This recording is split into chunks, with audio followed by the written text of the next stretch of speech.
அவனோட வீட்டில் உட்காந்து டிவியில் பார்க்குறான். அவன் கனவுல வந்த மாதிரி இந்த வாட்டி ஹீரோயின் அவன் பக்கத்தில் இல்லை, ஹீரோட தம்பி தான் பக்கத்தில் இருக்கான். ஆனால் டிவியில் ஹீரோயின் தான் அந்த நியூஸை கவர் அப் பண்ணுறா. இந்த கேஸு கோர்ட்டுக்கும் போகுது. ஹீரோ காங்டாஹிக்கு எதிராக ரொம்ப கோவமாக வாதாடி காங்டாஹியை லைஃப் டைம் ஜெயிலே இருக்கிற மாதிரி தண்டனை வாங்கி கொடுத்துட்றான். ஹீரோட ஆஃபீஸில் ஹீரோவோட ஹெட்டு ஒரு போர்டு எடுத்து மாட்டிட்டு இருக்காரு அவரோட ரூமில். அந்த போர்டில் என்ன இருக்குன்னா, எல்லாமே ஏன் தப்பு தான் அப்படின்ற வார்த்தைங்க இருக்குது. அவர் கூட ஹீரோவை தவிர மிச்சம் இருக்கிற அந்த ப்ராசிக்யூட்டர் லேடி, அந்த கண்ணாடி போட்ட ப்ராசிக்யூட்டர், அப்புறம் மஷின்னு 3 பேர் நின்றுட்டு இருக்காங்க. அப்போ அவங்க 3 பேர்கிட்டையும் ப்ராசிக்யூட்டர் ஜிங் தான் ஒரு தப்பான விஷயம் நடக்கிறதுக்கு முன்னாடியே காப்பாற்றிட்டான். நான் ஒரு தப்பான விஷயத்த பண்ணியிருப்பேன், ப்ராசிக்யூட்டர் ஜிங் தான் நம்மளை காப்பாற்றிட்டான், என்னதான் அவங்க இல்லைனாலுமே அவனுக்காக கிளாப் பண்ணி ஷேர் பண்ணுங்க அப்படின்னு சொல்கிறான். அதை கேட்டுட்டு அந்த கண்ணாடி போட்ட ப்ராசிக்யூட்டர் அந்த லேடியை மட்டும் கிளாப் பண்ணுறாங்க. ஷின்னு அப்படி சைலண்டாகவே கோவமா நிற்கிறா.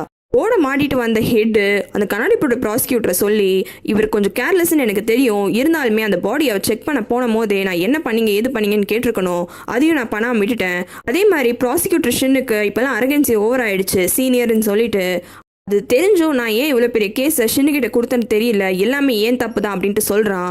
இவன் இப்படி சொன்னாலே அந்த ப்ராசிக்யூட்டர் லேடி, இல்லை இவங்க 2 பேருக்குமே சீனியர் நான் தான் பார்த்துருக்கணும் அப்படின்ட்டு அவ சொல்கிறா.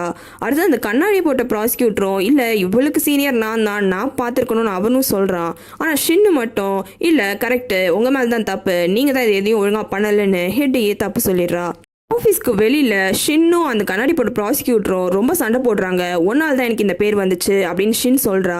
காரணம், இந்த ப்ராசிக்யூட்டர் தான் பாடியை அட்டாப்சி பண்ணாதனால தான் எனக்கு தெரியல, அதனால தான் கோர்ட்டில் என்னால் யூமிம் கிட்ட ஒழுங்காக வாதாட முடியலன்னு அவ சொல்கிறா. கண்ணாடி போட்ட ப்ராசிக்யூட்டர், அதுக்கு என் மேலே தப்பு இருக்குன்னு ஒத்துக்கிறேன், அதுக்குன்னு ஓ மேலே மட்டும் தப்பு இல்லைன்னு சொல்லாதன்னு இவங்க 2 பேரும் அவங்க ரொம்ப சண்டை போடுறாங்க.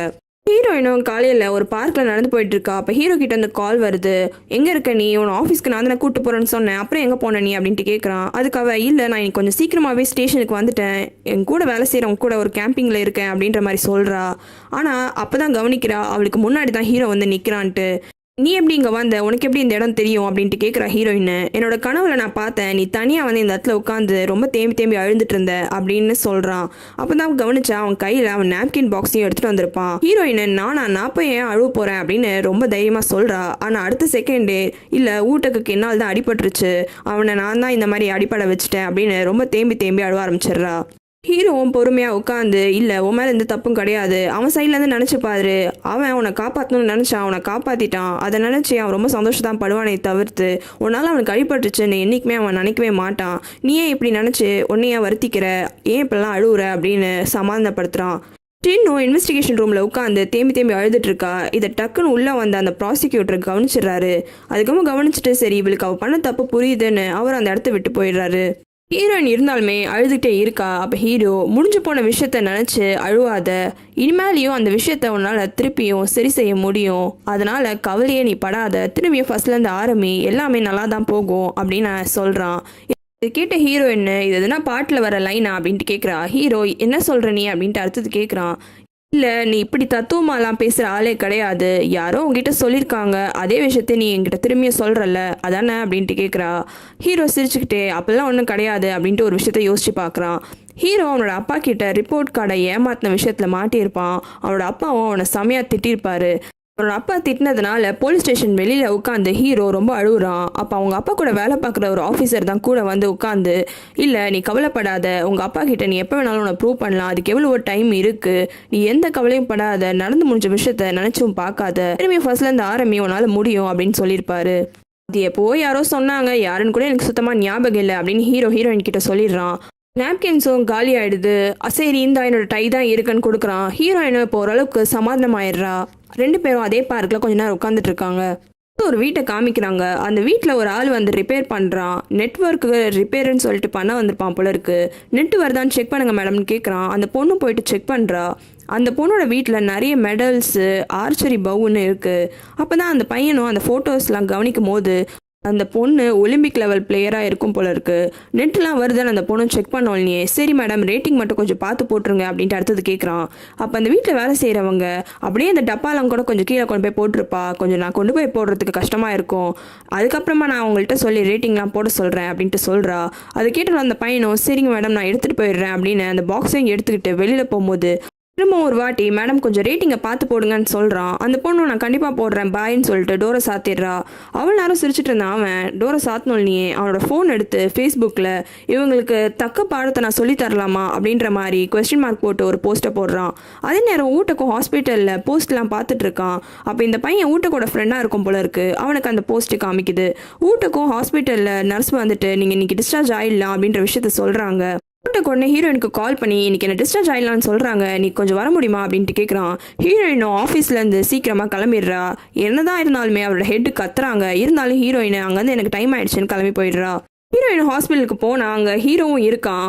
அப்போ ஹீரோயின் கிட்ட ஊட்டக்கு எனக்கு ஒரு ஹெல்ப் பண்ண முடியுமா அப்படின்ட்டு கேட்குறான். அதுக்கு ஹீரோயின் என்ன விஷயம்னு கேட்கும்போது எனக்கு கொஞ்சம் நாளைக்கு வீட்லேயே ரெஸ்ட் எடுக்க சொல்லியிருக்காங்க, சாப்பிட்டுட்டு உடம்பு பார்த்துக்க சொல்லி. நான் வீட்டில் தனியாக தானே இருக்கேன், அதனால் அங்கே போனால் எனக்கு எந்த யூஸ்மே கிடையாது, அதனால் நான் கொஞ்சம் வீட்டில் தங்கிக்கலாமா அப்படின்ட்டு கேட்குறான். அப்படி கேட்டோடனே ஹீரோக்கு டென்ஷன் ஆகிடுது. ஏன் நீ அவள் வீட்டில் போய் தங்கணும், ஏன் என் வீட்டில் தங்க முடியாதா அப்படின்ட்டு கேட்குறான். அதுக்கு ஊட்டக்கு இல்லை நான் உங்ககிட்டயே ஒரு ஹெல்ப் கேட்க வேண்டியது இருக்குது, அவள் வீட்டில் தான் தங்கணும் அப்படின்ட்டு சொல்கிறான். அதுக்கு ஹீரோ அதெல்லாம் ஒன்றும் தேவையில்லை, நான் வேணால் பேசாமல் கூட்டிகிட்டு போய் உங்கள் வீட்டில் விட்டுட்டா எவ்வளோ தூரமாக இருந்தாலும் பரவாயில்ல அப்படின்ட்டு அடுத்தது கேட்குறான். அது கூட்டக்கு இல்லை 3 தலைமுறையில் நான் தான் ஒரே பையன், ஏதோ ஒரு சின்ன மரம் கிளை என் மேலே விழுந்துருச்சுன்ட்டு ஊர்லேருந்து எல்லா மரத்தையுமே வெட்டிட்டாங்க. இந்த விஷயம் மட்டும் எங்கள் வீட்டில் தெரிஞ்சதுன்னா என்னை வேலையை விட்டு ரிசைன் பண்ண சொல்லிடுவாங்க, அதனால நான் எந்த ரிஸ்க்குமே எடுக்க முடியாது. ஹீரோயின் இதை கேட்டுட்டு எனக்கு எந்த பிரச்சனையும் கிடையாது, நீ தாராளமாக வந்து என் வீட்லேயும் தங்கலாம் அப்படின்ட்டு சொல்லிடுறா. ஹீரோட தம்பி வீட்டுக்கு வரான். அப்போ வீடே ஒரு ரணகலமாக இருக்குது. ஜெயிச்சான்னு கத்துறான். அப்போ அங்கேருந்து ஊட்டக்கூட நாய் ஓடி வருது. அதை பார்த்தோன்னே அவன் ஷாக் ஆகிடுறான். நான் ஜெயிச்சானை தான் கூப்பிட்டேன், நீ யார், நீ எங்கேருந்து வர அப்படின்னு பதறிடுறான். நம்ம ஹால்குள்ளே வந்து கவனிக்கிறான். பார்த்தா ஹீரோ அங்கே தான் நின்றுட்டு இருக்கான். ஆனால் அவன் எதிர் வீட்டில் இருக்க ஹீரோயினை கவனிக்கிறான். என்னன்னு கவனிச்சா ஹீரோயினோட மொட்டை மாடியில் ஹீரோயினோட அம்மா ஊட்டக்குன்னு 3 பேரும் டேபிள் போட்டு சாப்பிட்டுட்டு இருக்காங்க. இதை பொறாமையாக இங்கேருந்து ஹீரோ கவனிக்கிறான். ஹீரோட அம்மாவுக்கு இப்போ கோவம்லாம் இல்லை. ஊட்டக்குக்கும் ஹீரோக்கும் இன்னுமே அவங்க ரேட்டிங் போட்டுட்டு தான் இருக்காங்க. ஊட்டக்கும் ஹீரோயினை காப்பாற்றினால நீ எவ்வளோ நாள் வேணாலும் நீங்கள் தாராளமாக தங்குப்பா, உனக்கான சாப்பாடு நானே செஞ்சு போடுறேன்னு ஊட்டக்கிட்ட அவங்களும் இன்னும் ரொம்ப சந்தோஷமாக பேசுகிறாங்க. இது எல்லாமே ஹீரோக்கு இன்னும் வயிற்றுச்சல் ஆயிடுது.